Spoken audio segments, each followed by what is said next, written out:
జ్ఞానానందమయం దేవం నిర్మల స్ఫటికాకృతిం ఆధారం సర్వవిద్యానాం హైగ్రీవం ఉపాస్మహే. సుప్రభాతం ఛానల్ ప్రేక్షకులకు నమస్కారం. మాసఫలం కార్యక్రమానికి స్వాగతం. 2025 నవంబర్ మాసంలో 12 రాశుల వారి యొక్క మాస ఫలితాలు. ఇప్పుడు 12 రాశుల్లో ముందుగా మకర రాశి వారు. ఈ మకర రాశి వారికి 2025 నవంబర్ మాసంలో 5 గ్రహాలు అనుకూలంగా సంచరిస్తూ సుఫలితాలను అందిస్తున్నాయి.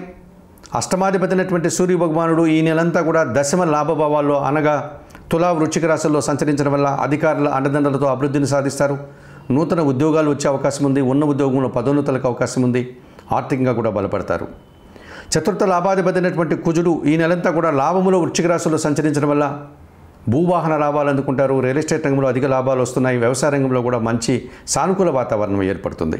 షష్టమ భాగ్యాధిపతినటువంటి బుధుడు ఈ నెలంతా కూడా లాభములో వృశ్చిక రాశిలో సంచరించడం వల్ల గట్టి పోటీని సైతం మీదైనటువంటి శైలిలో మీరు ఎదుర్కొని మంచి విజయాలను అవకాశాలను చేజిక్కించుకుంటారు. వ్యాపార అభివృద్ధి, వ్యాపార విస్తరణ, ఆర్థికంగా అనుకూలత కనిపిస్తుంది. తృతీయ వ్యయాధిపతినటువంటి గురువు ఈ నెలంతా సప్తమంలో కర్కాటక రాశిలో సంచరిస్తున్నాడు. పెద్దల సహకారంతో ఒక కార్యక్రమాన్ని దిగ్విజయంగా పూర్తి చేస్తారు. విద్యా సంబంధన విషయాలంతా అనుకూలంగా ఉన్నాయి. సమాజంలో పేరు ప్రఖ్యాతులు కూడా తెచ్చుకుంటారు.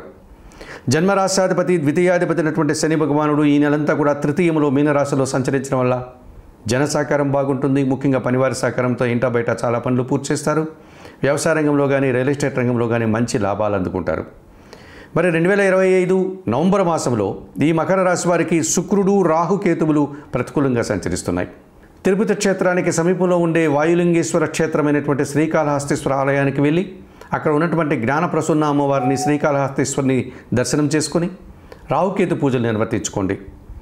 అలాగే మహాలక్ష్మీదేవిని సందర్శించి అమ్మవారికి పూజాది కార్యక్రమాలు నిర్వర్తించడం వల్ల మరింతగా మంచి ఫలితాలను అందుకోగలుగుతారు.